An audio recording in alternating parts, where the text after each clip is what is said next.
Hola, buenos días a todos, ¿cómo están? Vamos a tomarnos unos breves segundos mientras nuestro invitado se agrega a la llamada.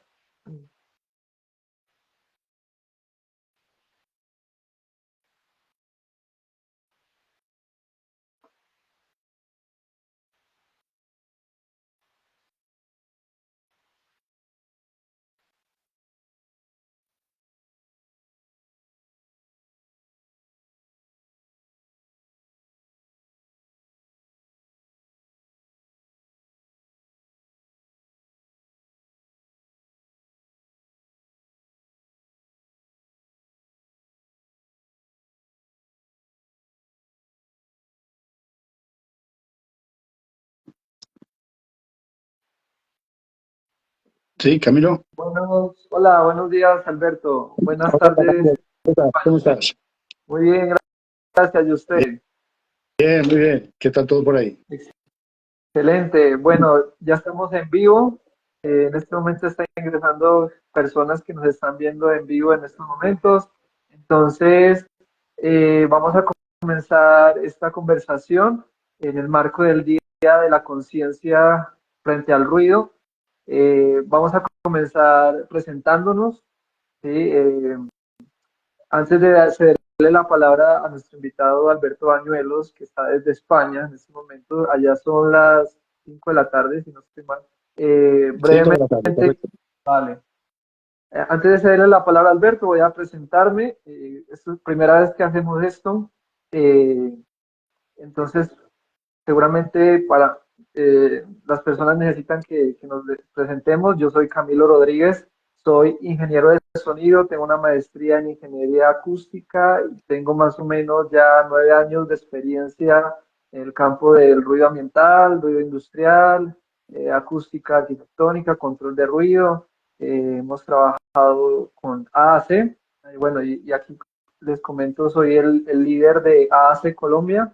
Hemos trabajado varios proyectos en estos ámbitos, en mapas de ruido, modelación de ruido industrial, en fin, ya lo mencionaremos en el resto de la transmisión. Y bueno, en estos momentos les presento a Alberto Bañuelos, él es el director general de AAC, nos acompaña desde España. Y Alberto, te cedo la palabra, cuéntanos quién eres, qué haces, qué experiencia tienes, para que nuestro auditorio nos conozca un poco más. De acuerdo. Buenas tardes o buenos días a todos ahí. Bueno, pues yo soy, como ha dicho Camilo, el director de ACE Centro de Acústica Aplicada, una empresa privada que estamos en el norte de España. Llevamos 30 años trabajando en el tema de ruido y 10 años ya en Colombia, ¿vale? A nivel personal, bueno, pues llevo algunos años más, otros 10 años así trabajando siempre en el tema en el campo de la acústica y fundamentalmente del ruido ambiental. Y bueno, yo soy ingeniero industrial y doctor ingeniero industrial. Y bueno, pues hice una especialización en Dinamarca hace ya pues, unos cuantos años sobre propagación de sonido en exteriores y evaluación de ruido ambiental. Y eso es lo que hemos venido aplicando en AAC, que somos una empresa pues pionera, llevamos 30 años como empresa y que hemos liderado también en España un poco pues todas las innovaciones, tanto en los campos de mapas de ruido como laboratorios de ensayo bajo ISO 17025. Bueno, y esos años de experiencia es lo que trataremos de aportar algo en esta charla con Camilo. Ok, muchas gracias, Alberto. Bueno, entonces después de introducirnos, queremos hablar en esta mañana o en esta tarde en España, en el marco, como ya lo dijimos, del Día Internacional de la Lucha contra el Ruido o concienciación o concientización frente al ruido. Queremos hablar del panorama colombiano sobre cuáles son las tendencias que tiene la evaluación del ruido en Colombia. Y queremos comenzar preguntándole a Alberto sobre la legislación actual. ¿Sí? En Colombia tenemos un marco normativo que está basado en cuanto a ruido ambiental, básicamente frente a la resolución 0627 del 2006. También hay otra resolución que es la 8321 y esa se usa más que todo para ruido de interiores, pero hablando específicamente de ruido ambiental, solamente está la resolución 0627 y esta resolución ha creado a lo largo, pues está desde el 2006, hoy al 2024, que han pasado ya más de una década, ¿sí? Y ha creado básicamente una manera específica de entender el ruido y de evaluarlo por los entes de control, por las empresas de acústica, por las empresas ambientales, ¿sí? Alberto, ¿cuáles son las limitaciones principales de la resolución 0627? Bueno, la resolución 0627 plantea casi toda la solución del ruido ambiental basada en medidas de corta duración, ¿no? Y eso, pues la verdad es que no es muy representativo, aparte de que tiene algunas incongruencias, incluso como la necesidad de medir en 5 direcciones, en determinados puntos, pues que no tiene mucho sentido. Digamos que es un planteamiento que se hacía hace bastantes años, pero yo recuerdo como anécdota que en 2008, que fue mi primer contacto en Colombia, en un congreso que se hizo en Medellín y que me invitaron en el SICA, no sé si alguien lo recuerda también, y la conclusión de aquel simposio en 2008, es decir, 2 años después de salir la resolución, es que había que cambiar la resolución 627.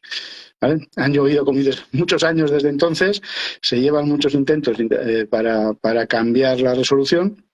Y básicamente es que no permite abordar los planteamientos efectivos de caracterización del ruido ambiental, que no se tratan tanto de medir en unas condiciones muy determinadas como establece la resolución, con 15 minutos de muestreo y en unos puntos concretos y demás, en los que no diferencias cuál es el foco de ruido que hay, y eso es lo más importante, ¿no? Sí que hace referencia a la ISO 1996, que es el marco más adecuado, pero al final, como hay unos procedimientos muy específicos en la 627, pues es difícil a veces el pasar a la aplicación más realista y más abierta que permite la norma, ¿no?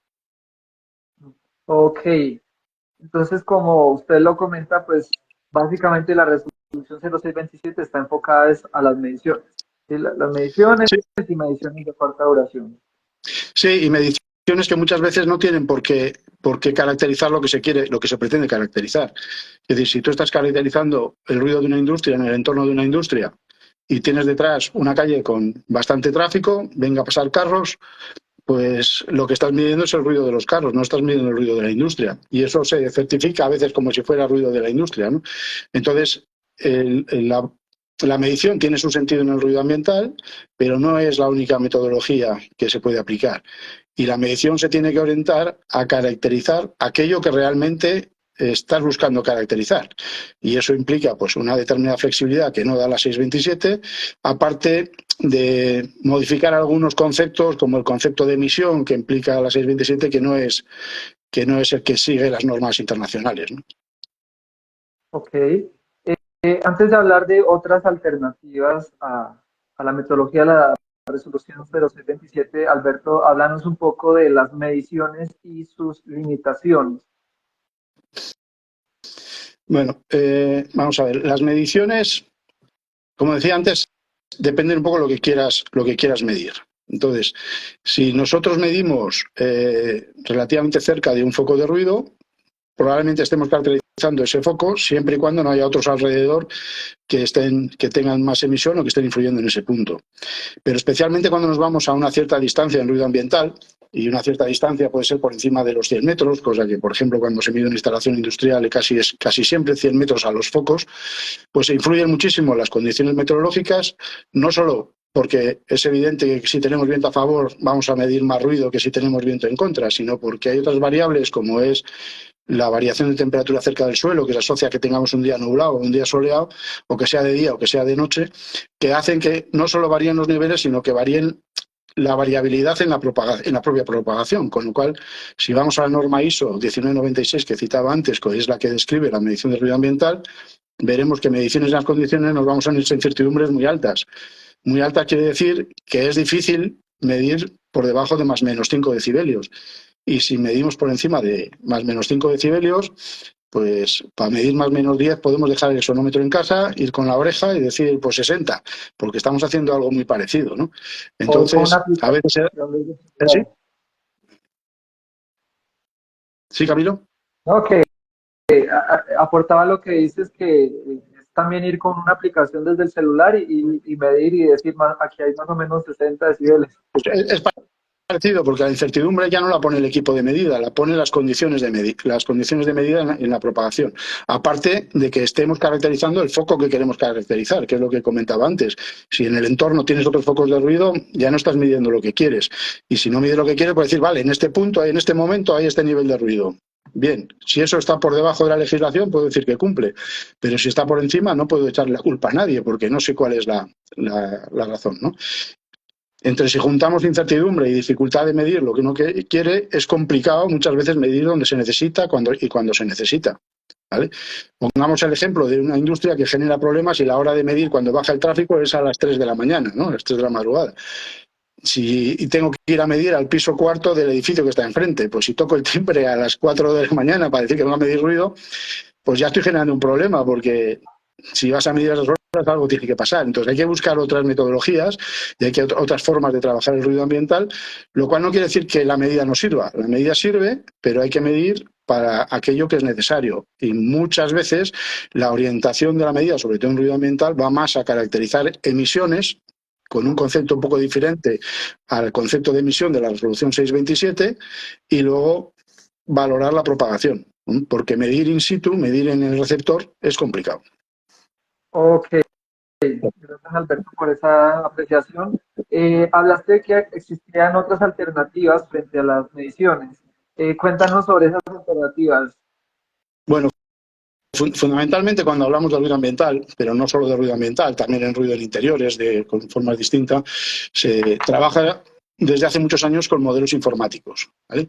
Si nos centramos en el ruido ambiental, un modelo informático básicamente lo que hace es analizar la propagación. Por eso decía, si caracterizamos emisiones, el modelo lo que hace es determinar la propagación en base a los criterios del método de cálculo que se aplique. Y ahí es importante separar el concepto de método de cálculo, que son una serie de fórmulas matemáticas que establecen o la emisión o la propagación, y modelo, que es una herramienta informática que aplica ese método de cálculo con una serie de prestaciones y con una serie de capacidades de poder hacer los cálculos que se necesitan, ¿vale? Entonces, desde el punto de vista de caracterizar una situación, con el modelo lo que me permite es definir cómo se propaga el sonido y tener en cuenta el efecto de la distancia, el efecto del terreno, el efecto de los obstáculos, ¿vale? El efecto de reflexiones en determinados elementos, y lo hace normalmente bajo unas determinadas condiciones meteorológicas, excepto los más avanzados que permiten jugar con esas condiciones meteorológicas. En la mayoría, los más habituales, digamos, salvo para condiciones un poco especiales, definen unas condiciones tipo representativas del día, representativas de la tarde, representativas de la noche, dependiendo de la legislación que hay, ¿vale? Entonces, eso te da la posibilidad de poder caracterizar los niveles en cada punto, en cada receptor que te interese, independientemente de otros focos de ruido, porque el modelo lo único que considera es el emisor. Si el emisor es una industria, por ejemplo, unos focos, unas fuentes industriales, unas máquinas, las caracterizaremos por medida. Eso es una medida de emisión con un concepto diferente a la emisión de la resolución 627, ¿no? Iríamos a lo que se llama el concepto de potencia acústica. Si lo que hacemos es el ruido de tráfico, por ejemplo, o el ruido de un ferrocarril, pues lo caracterizaremos en función de los parámetros que definen ese foco.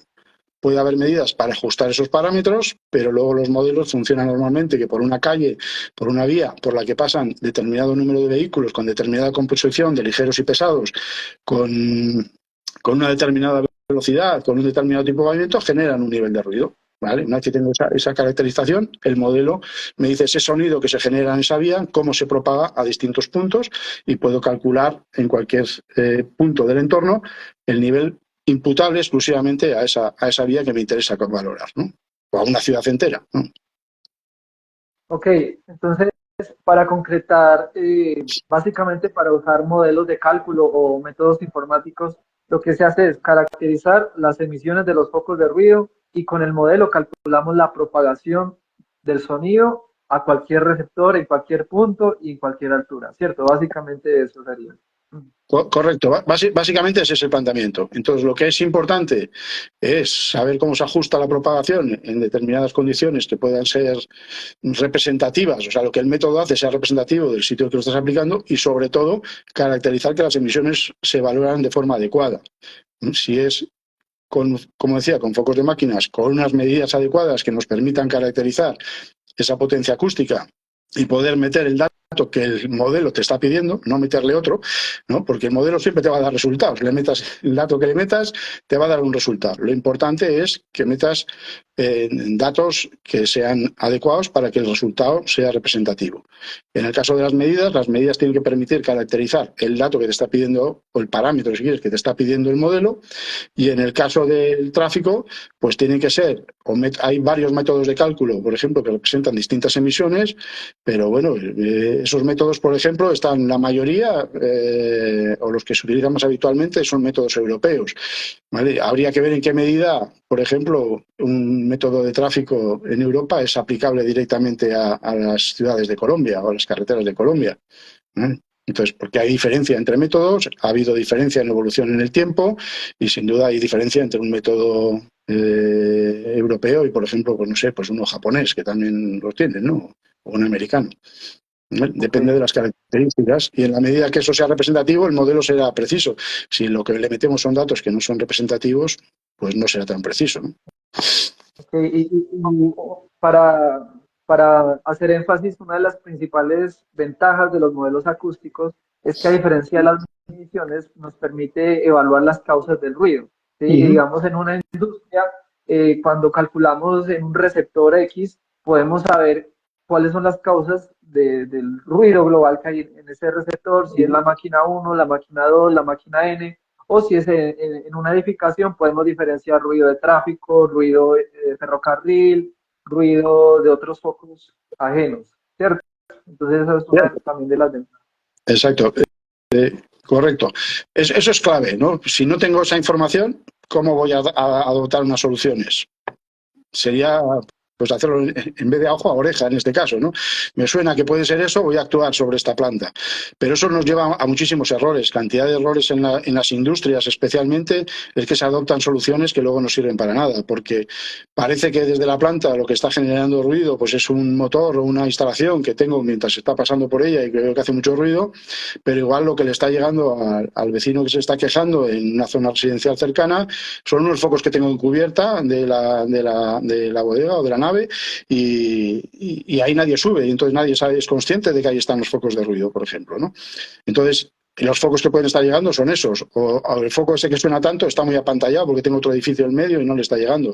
Entonces necesito analizar las causas, como dices, desde el receptor. Y eso es lo que me permite el modelo, me permite descomponer todos los parámetros que influyen, bien sea en la propagación, bien sea en la emisión. Por ejemplo, en el caso de que lo hagamos con el tráfico, la potencia que asignamos a una vía de tráfico va a depender de una serie de variables. Va a depender de la velocidad de circulación, de que tenga vehículos livianos o pesados, de que el pavimento esté en mejores condiciones o no. En la medida que conozco cómo influyen esas variables, voy a poder tomar soluciones para corregirlo, ¿no? Porque si no, pues puedo estar equivocándome o es una lotería lo que pueda pasar, ¿no? Entonces, los métodos, sobre todo, me permiten analizar las causas si se aplican correctamente. Vuelvo a insistir que eso es importante, ¿no? Porque lo mismo que un sonómetro siempre da medidas y siempre da resultados, lo ponga donde lo ponga y lo ponga como lo ponga, un modelo de cálculo también me da siempre resultados. Lo importante es que la precisión de esos resultados sea representativa para el estudio que se quiere hacer en cada caso. Claro, claro que sí. Recientemente, en una licitación que nos estuvimos presentando, esta autoridad ambiental exigía que el mapa de ruidos se hiciera a través de mediciones. Nosotros, como hace, hicimos la observación en el proceso de licitación de que permitieran el uso de metodologías de cálculo. La respuesta de este ente fue que los mapas de ruido deben hacerse a través de información real y no de estimaciones. ¿Sí? Para muchas autoridades ambientales hoy en día en Colombia los métodos de cálculo siguen siendo estimaciones. ¿Qué le podemos responder, Alberto, a estos entes? Bueno, que lo que es una estimación es la medición, porque depende del punto en el que midas. Es decir, si tú te pones en una ciudad y mides en un punto cualquiera, te vas a una calle perpendicular 50 metros más atrás y puedes tener un nivel totalmente distinto. Si en una vía estás midiendo en el primer piso o a nivel de calle y mides en el piso 10 de un edificio, los niveles van a ser distintos. ¿no? Si tengo el medio, no sé, pues coche, carros aparcados y me están haciendo pantalla respecto a los vehículos que están pasando por detrás, pues me estará generando otra cosa. Y si me pongo al lado de alguien que está generando ruido por cualquier otra cosa, me sale un resultado diferente del que me pondría 50 metros más adelante donde esa situación no se da. Tratar de caracterizar una ciudad mediante mediciones es un imposible, ¿vale? Eso viene de errores antiguos. En España hubo la misma problemática y yo creo que se trasladó a Latinoamérica en general, de dar mucho peso a las medidas en los mapas de ruido, ¿no? ¿Eso tiene sentido cuando alguien no ha hecho nunca un mapa de ruido? Bueno, no tiene sentido ya realmente, ¿no? Pero bueno, la aplicación que podría tener es decir, voy a hacer un muestreo de una serie de puntos y voy a ver qué orden de niveles hago haciendo un mediciones en puntos aleatorios, ¿no? Pero eso no aporta nada. Hoy en día se saca mucha más información de otra forma, ¿no?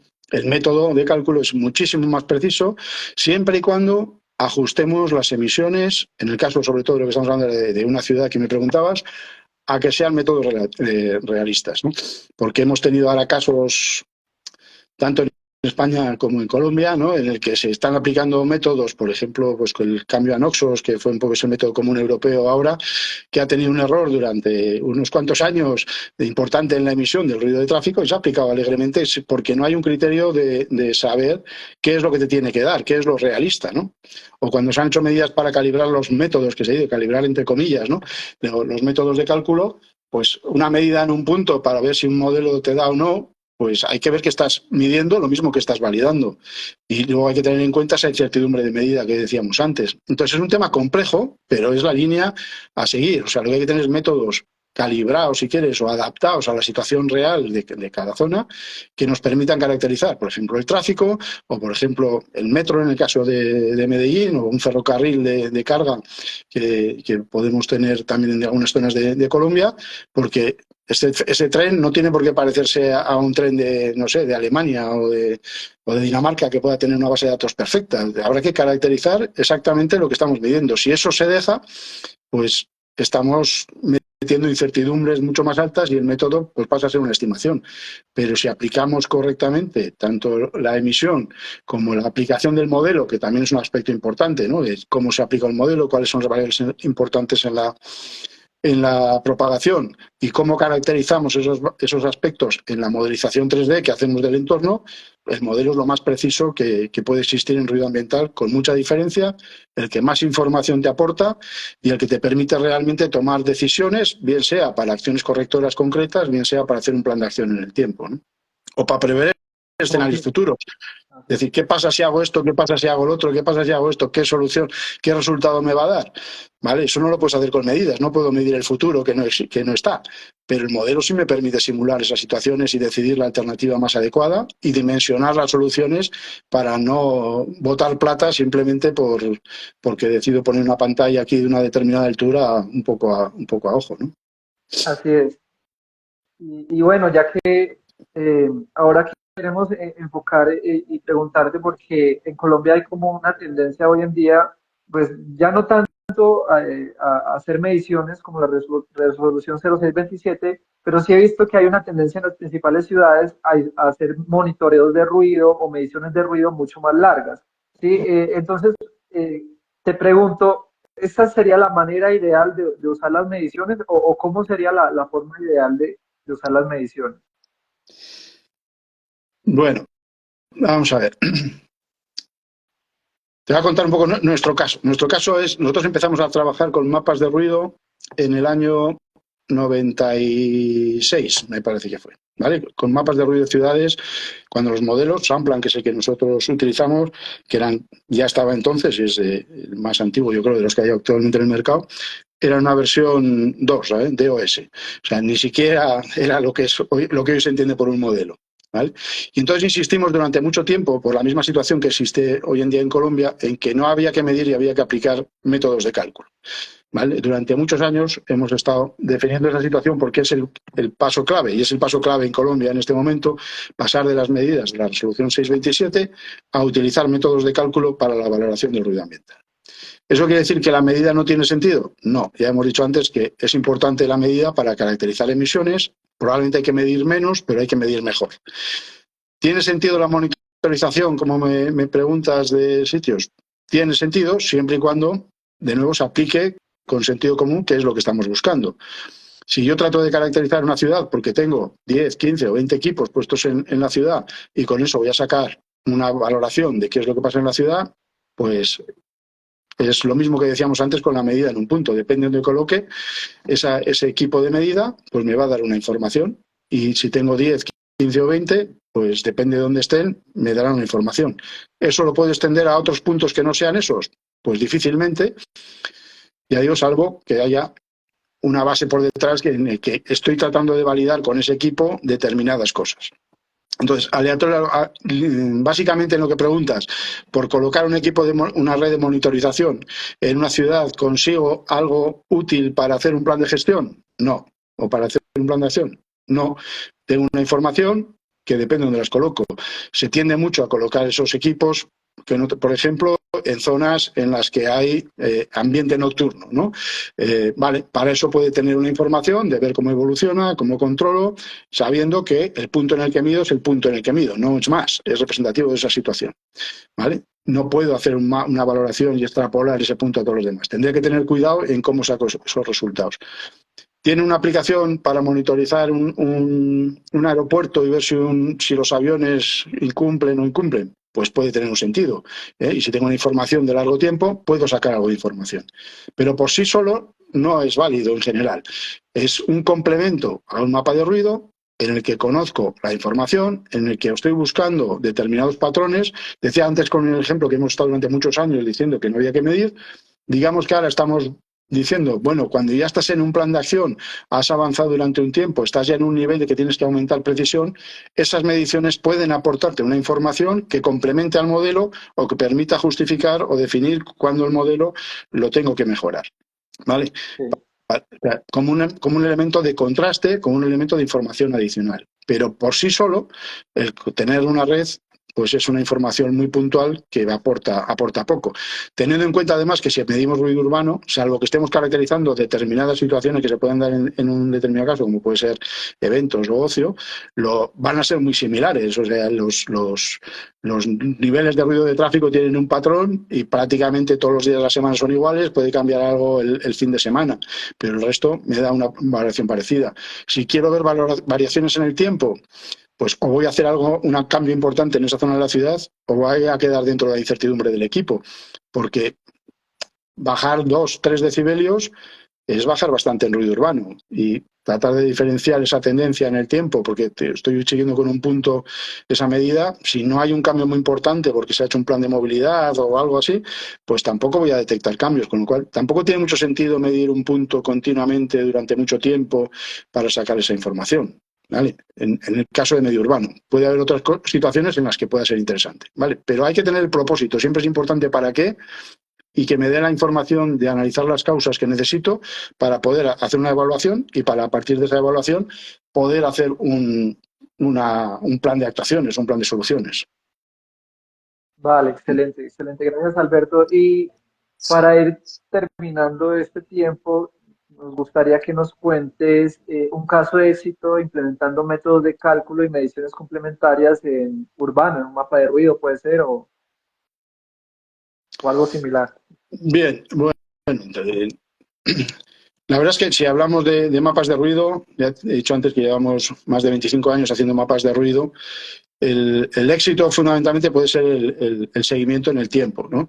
Ese es un aspecto importante. Nosotros hicimos, lo sabes bien, Camilo, el mapa de ruido de Medellín de 2014, ¿vale? Y lo hicimos con esa metodología de cálculo y aplicamos esa valoración desde un planteamiento un poco conservador, porque ante la falta de datos y por lo que decía antes de la importancia de que la precisión o que la representatividad de los resultados sea interesante, sea válida, cubrimos con la información que había un poco toda la ciudad. Es la misma forma en la que empezamos aquí en ciudades, pues por ejemplo podía contar, no sé si sonará Vitoria-Gasteiz o Donostia-San Sebastián, ciudades del País Vasco, que nosotros venimos trabajando, pues en el caso de Vitoria-Gasteiz desde el año 98, llevamos como 6 mapas de ruido me parece, y en Donostia-San Sebastián desde el año 2000 o 2001 también llevamos como 4 o 5 actualizaciones.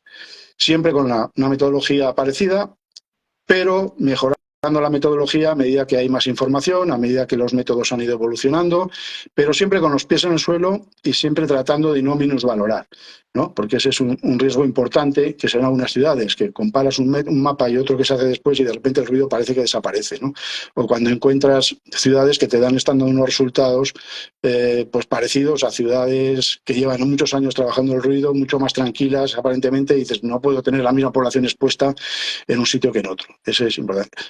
En esta evolución en el tiempo en estas ciudades hemos visto que los primeros mapas de ruido nos estaban dando una población afectada del orden de un 40% por encima de 55 noches, que es el parámetro de referencia un poco en España y lo que antes marcaba la OMS para la noche también, como la OMS, la Organización Mundial de la Salud, ¿no? como elemento de referencia, digamos, máximo admisible, ¿no? Aunque ahora la OMS, al menos para Europa, ha bajado 10 decibelios las exigencias, casi nada, ¿no? Y en cambio los últimos mapas que hemos hecho, 2017, 2022, pues estamos alrededor de un 7, un 8% de población expuesta. Es una reducción importante. Es una combinación de la tranquilidad que se ha ido generando en la ciudad con los planes de movilidad, con mayores peatonalizaciones. Es evidente que las ciudades son más tranquilas ahora que hace 20 años, pero también con una mejora metodológica, porque es muy importante que la evaluación que se haga al principio no minusvalore los resultados y a medida que vayas teniendo información vayas mejorando los datos. Porque siempre podrás identificar cuáles son las situaciones más complejas y en esas situaciones más complejas tratar de hacer análisis más detallados que te permitan aumentar la precisión. Pero en una ciudad pues necesitas muchos datos. En el caso de la industria son muchos. Llevamos desde el año también 96 haciendo una metodología basada en modelización y hay industrias con las que venimos trabajando pues desde hace, no sé, más de 20 años, repitiendo periódicamente las evaluaciones con resultados siempre consistentes, similares, sin sorpresas, ¿no? En los que estamos combinando ahí bastante más la medición con el cálculo.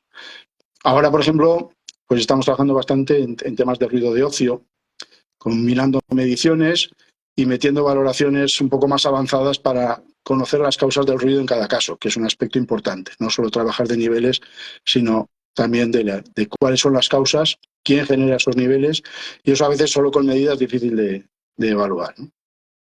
Listo. Gracias, Alberto. Respondo una pregunta que nos están haciendo por el chat y preguntan lo siguiente. Para la medición de ruido ambiental, ¿qué método europeo se puede medir? Si estamos refiriéndonos a la medición, pues básicamente sería la ISO 1996, que es la norma internacional de referencia. Y si la pregunta se refiere a qué método de cálculo, ahí sí me gustaría que Alberto responda a esta pregunta, ¿qué método de cálculo sería más apropiado para usar en Colombia? Porque hemos visto que ya se están haciendo mapas de ruido por metodologías de cálculo. Tenemos el ejemplo de Medellín, en toda Antioquia ya se han hecho casi 3 periodos, más de 3 periodos mapas de ruido en Bogotá, en el Valle del Cauca, en Cali, Zarzal, Buga.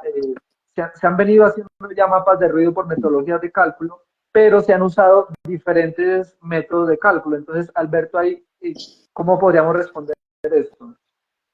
Bueno, por un lado, si la pregunta es por la medición, evidentemente, la ISO 1996. Tú sabes que hemos trabajado muchas horas durante varios años en tratar de modificar la resolución con el Ministerio de Ambiente y con el Ministerio de Salud y pues eso no acaba de salir. Desde el 2015. Desde el 2015, exactamente. Había ya un borrador muy avanzado, vamos, prácticamente cerrado, en el que prácticamente el cambio era pasar a utilizar la ISO 1996. ¿Vale?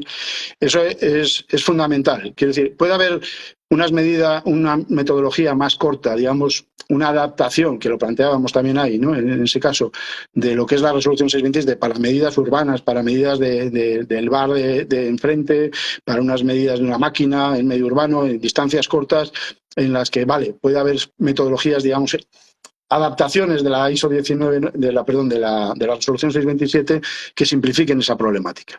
Esa misma problemática la tenemos en España. La legislación española establece un protocolo de medida también muy simplificado que viene de medir problemáticas de varias, que es lo que ha generado siempre más quejas, ¿no? Pero que eso cuando lo llevas a una industria, cuando lo llevas al ruido ambiental, pues no tiene ningún sentido. Ahí no hay otra que ir a la ISO 1996, que es verdad que no es una norma súper concreta, que deja muy abierto, pero es que el ruido ambiental es así. Lo que hace falta es gente capacitada que entienda las distintas variables que influyen en la evaluación del ruido ambiental y las tenga en cuenta, ¿no? Entonces, desde el punto de vista de medida no hay duda, es la sobre todo cuando hablamos de distancias por encima de 50 a 100 metros, ISO 1996, con todos los condicionantes que tiene y con los condicionantes que tiene de la incertidumbre que salen a los resultados. Desde el punto de vista de método de cálculo, lo que me preguntas me recuerda a algo, eso me lo preguntaron a mí cuando yo estaba en Dinamarca, que me llamaron de una dirección de carreteras de aquí y me preguntaron lo mismo porque había distinta gente que utilizaba distintos métodos en aquel momento, ¿no? Y yo se lo pregunté a un experto de Dinamarca, Jorgen Krag, que es creo, una de las personas que más sabe o más ha sabido en los últimos años sobre ruido ambiental. Y decía, método en realidad vale cualquiera. Solo hace falta que todo el mundo aplique el mismo, ¿vale? Porque lo importante de la valoración del ruido ambiental es que todos estemos de acuerdo en ese convenio, porque al final es un convenio en el que digamos, aquí está la línea de 55, aquí está la línea de 60, aquí está la línea de 65, ¿no? Y decidamos en función de eso cuáles son los usos del suelo, lo que es admisible y lo que no es admisible. Entonces, en cierta forma, eso es un aspecto muy importante. Unificar, normalizar cuál es el método. Eso es lo que hizo la resolución europea. La resolución europea surgió porque cada país en Europa valoraba el ruido de una forma distinta. Unos sin métodos, como era el caso de España, por ejemplo, y entonces dentro de España cada uno como le parecía de alguna forma, ¿no? Una situación similar. Y dentro de Europa, pues resulta que 55 decibelios en Francia, en Dinamarca y en Alemania no eran lo mismo, ¿no? Porque cada uno tenía sus criterios.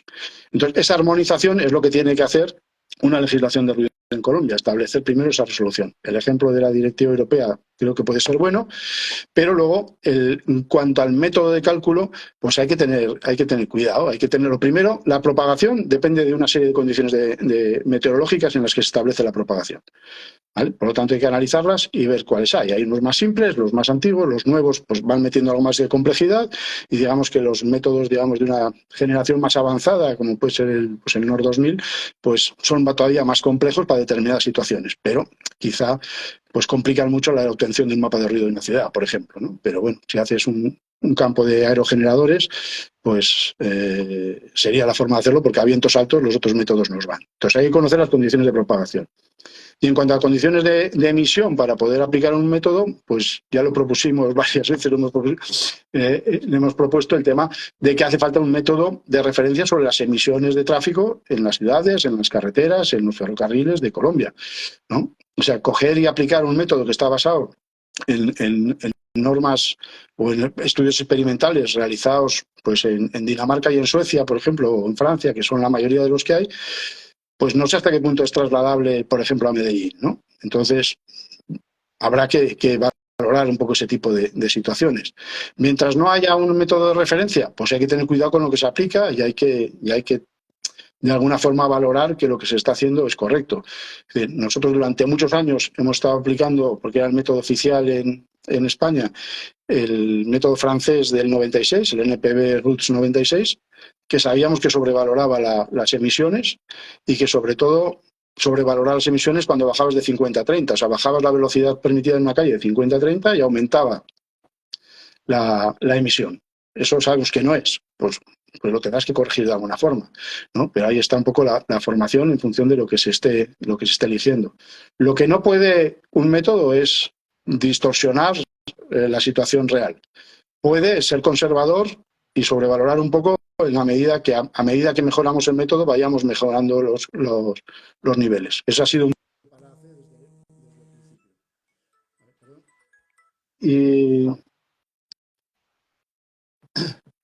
Y esos criterios es importante, porque si menos valoras y haces un plan de acción sobre una valoración reducida, pues lo único que estás haciendo es engañándote, pero en algún momento saldrá. Lo que estás perdiendo es tiempo y correctoras. Dime.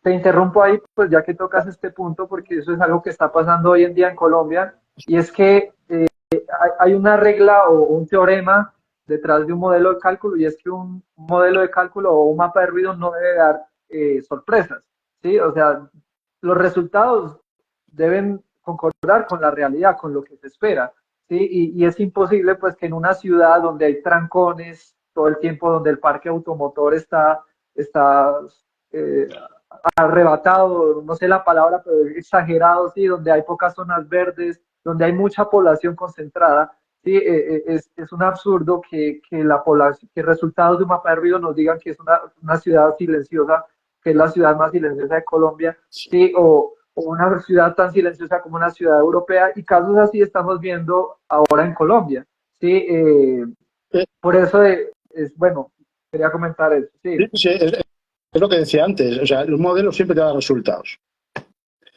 Nosotros hemos tenido un caso de una ciudad en España también, que hicimos nosotros un mapa de ruido en 2010, 2012, no hicimos el siguiente y hemos hecho otra vez el del 22, ¿no? Y en el intermedio, pues hicieron lo mismo, aplicaron un método que evidentemente era erróneo, era evidente porque de repente el ruido no puede bajar 3, 4 o 5 decibelios porque cambias de método, ¿vale? Simplemente por eso. Y ahora, pues claro, ha salido más población que la que salió antes. Entonces, eso es engañarse, ¿no? Y eso sí que hay que tener cuidado. O sea, el modelo siempre da resultados, pero la responsabilidad de quien hace esos estudios es conocer si ese método es representativo o no es representativo, ¿no? Y tendrá que hacer las valoraciones que correspondan. Para nosotros eso ha sido una premisa siempre, ¿no? Y tratar de comparar la situación real con la situación que estás modelizando, lo cual no quiere decir que haya que estar calibrando el método y rellenando el método, porque eso es complicado. Estamos diciendo que tenemos muchas veces incertidumbres, ¿no? Relativamente altas, y luego entonces en base a eso se dice, va, cuando me dé más menos 3, pues acepto que la medición es buena. Hombre, es que más menos 3 es un error muy importante en la ciudad.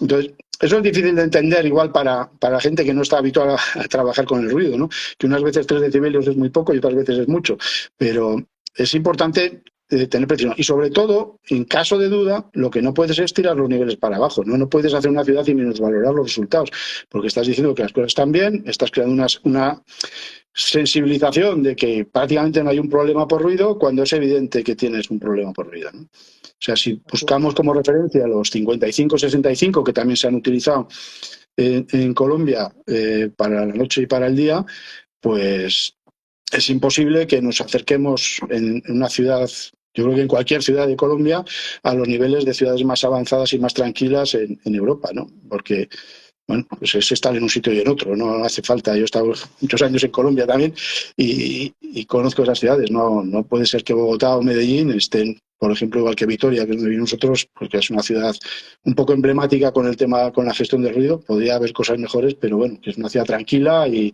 famosa como ciudad verde en Europa, ¿no?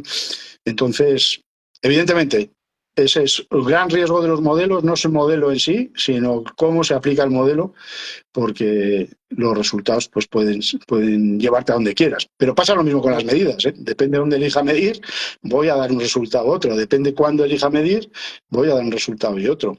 ¿Vale? Si yo quiero medir una planta y que me dé el mismo nivel, pues me voy un día muy soleado y caliente y si no, me voy a la noche y los niveles cambiarán sin que la planta cambie, ¿no? Así es, bueno, y esto que estamos viendo nos lleva a concluir pues que la nueva legislación de ruido que hace rato se está sonando, ¿sí? Y bueno, hoy en día hay unos nuevos impulsos por parte de senadores, de representantes a la Cámara que están impulsando una nueva ley de ruido y que ojalá esto pueda ser un marco para que haya una transformación que necesita Colombia frente al ruido y claramente se debería establecer un método oficial colombiano para la evaluación del ruido, para no seguir teniendo estas diferencias abismales entre un mapa de ruido de un periodo y al siguiente periodo da una cosa diferente, una ciudad totalmente diferente, o entre ciudades a ciudades, por ejemplo, entre Cali y Medellín, que son ciudades que tienen una cultura similar frente al ruido, un parque automotor muy similar, pero que una da un 80% de población expuesta por encima de 65 decibeles y otra da un valor totalmente diferente, por debajo de un 10%. ¿Sí? Entonces está claro que debemos ir hacia esa línea, que la nueva legislación de ruido también debería basarse en la ISO 1996 y darle el peso principal a los métodos de cálculo y usar las mediciones como métodos complementarios. Y para terminar, Alberto, quisiera hacerte esta pregunta y es que en nuestro público también hay personas que se están preguntando en estos momentos por qué no hablamos del ruido que es aparentemente más molesto. Bueno, aparentemente no, es el más molesto, que es el ruido de ocio, el ruido nocturno. Sí, explícanos, Alberto, por qué le damos tanta importancia hoy en el Día de la Conciencia frente al ruido de tráfico, al ruido urbano, y por qué Bueno, ¿y cuál es la diferencia con el ruido de ocio o el ruido de evento? Que es Bien, muy esa es molesto. sí, es una buena pregunta. Eh, Digamos que son dos problemáticas distintas, ¿vale? Evidentemente la del ruido de ocio al que le afecta pues es insufrible. Se lo pasará muy bien el que está de ocio y de fiesta, pero el que vive en esa zona pues acaba con efectos importantes y desde luego es un tema a controlar y a medir. No es tanto un problema casi de medir en muchos casos porque, digamos, volvemos al ejemplo de antes, con la oreja prácticamente nos vale. Quiere decir que si solo hay que pensar si yo tuviera que dormir aquí, podría dormir o no, ¿no? Asociado además a que los aislamientos en Colombia tampoco son, la calidad de edificación en cuanto al aislamiento acústico tampoco es buena, con lo cual los niveles que tienes en una vivienda pues están muy altos, ¿no? Y teniendo en cuenta que la legislación colombiana sobre ruido en interior, que ya se citaba al principio, también está considerando unos niveles excesivamente altos y muy alejados de lo que pide la OMS como referencia para el ruido interior, que son pues 30 decibelios e incluso menos, ¿no?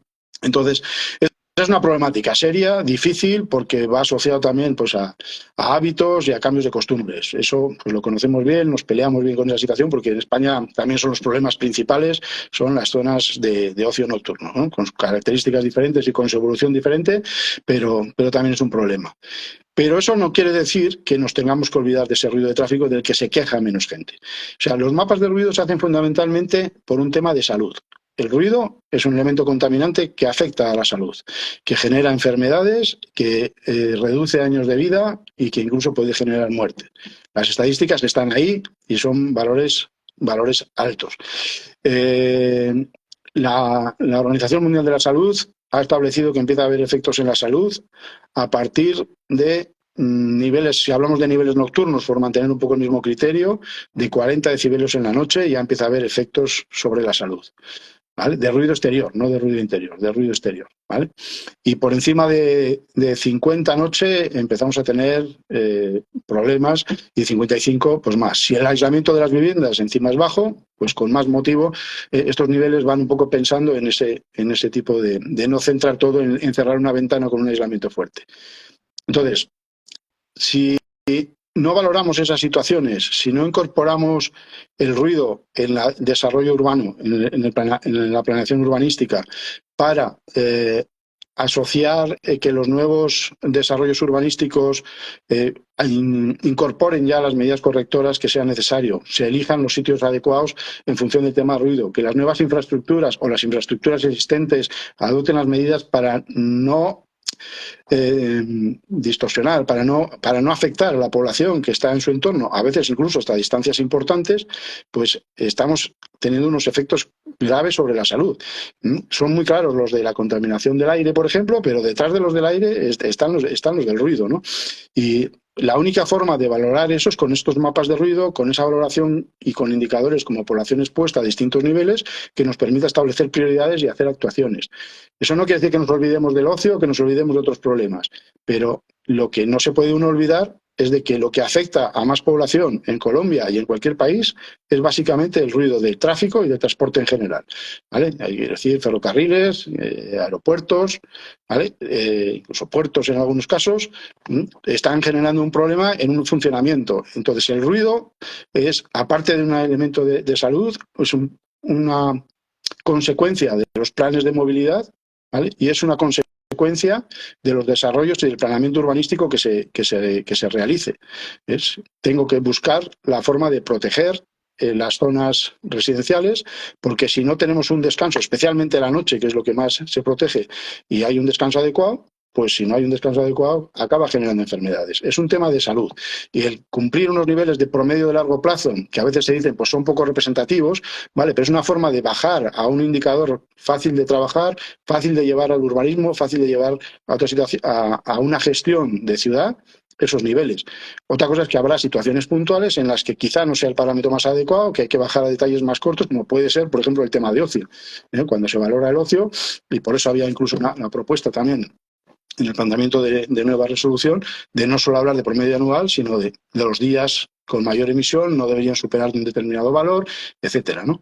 Pero es imprescindible ir a esa valoración real. El ruido ambiental es la suma global. Y no solo los que se quejan porque llegan ya a una situación que es insufrible, ¿no?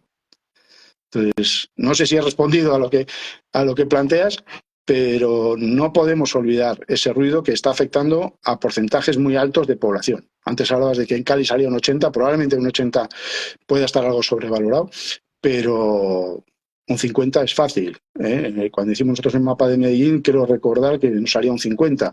Ya dijimos en las presentaciones entonces que probablemente esté ligeramente sobrevalorado, pues porque hay cosas que hay que analizar mejor. Pero fíjate que nosotros ahí en España ahora, en las ciudades estas que comentaba antes, que estamos analizando ya durante unos años y vamos aumentando la precisión, nos estamos dando cuenta de que hay que subir ahora los niveles un poco respecto al nuevo método europeo, porque lo ponen en unas condiciones ideales. Y aquí tenemos calles con pavimentos que no es que estén destrozados, pero que llevan ya unos años y en la medida que se va desgastando, va aumentando el ruido que genera. Y eso nos puede estar aumentando el nivel de ruido en algunas calles 3, 4, 5 decibelios. Eso es un efecto más desfavorable que el favorable que tiene bajar una ciudad de 50 a 30 kilómetros por hora en toda la ciudad. Por lo tanto, son variables importantes que no se tienen en cuenta normalmente, ¿no? Entonces, tenemos que ir metiendo todo ese tipo de variables y eso es parte de una gestión de ciudad que se tiene que incorporar, pero con realismo, porque si no, no sirve para nada, ¿no? Tiene que ser práctica y, lógicamente, lo que decías, la legislación colombiana tiene que establecer esas propuestas y es lo que pues, hemos intentado muchos años, de primero establecer la estructura de esa legislación para ese planteamiento, incluyendo también la problemática del ocio, evidentemente, y incorporándola, pero luego también desarrollando métodos propios o valorando cuál es el que se adecua o cuál es la forma de establecer unas emisiones. Pero eso hace falta, claro. Así es. Bueno, muchas gracias, Alberto. Creo que el tiempo se nos ha acabado. Esperamos que todo nuestro auditorio haya recibido información de valor. Los invitamos a que se agreguen a nuestras redes, a que nos sigan. Este video va a quedar publicado en nuestro feed de Instagram para que nos sigan y puedan verlo y lo compartan en cualquier momento. Gracias, Alberto. Gracias por tu tiempo y tienes unas últimas palabras por decir. No, pues primero, muchas gracias, Camilo, por el esfuerzo, por contarnos y por promocionar este Día Internacional del Ruido, aprovechar para hacer la sensibilización. Creo que es una labor importante y pues muchas gracias a todos los asistentes.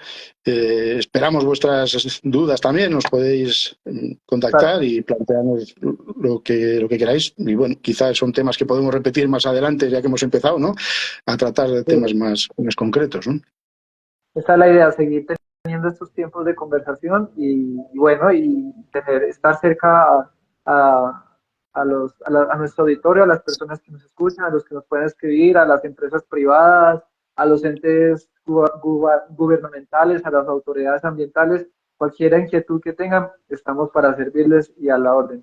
Bueno. Sí, hay que tener en cuenta un poco que en ese sentido llevamos 5 años intentando impulsar una legislación y bueno, pues sería bueno que acabara en buen puerto y que viéramos al final una legislación realista y práctica en Colombia, ¿no? Porque si no es práctica, pues sirve para poco, ¿no? Sirve para discutir y para hacer documentos y cosas, pero no para resolver, y es lo que tiene que servir, ¿no?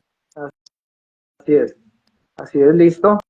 Muchas gracias Alberto, gracias a todos, les deseamos un feliz día y que sigamos siendo conscientes cada vez más de la lucha contra el ruido.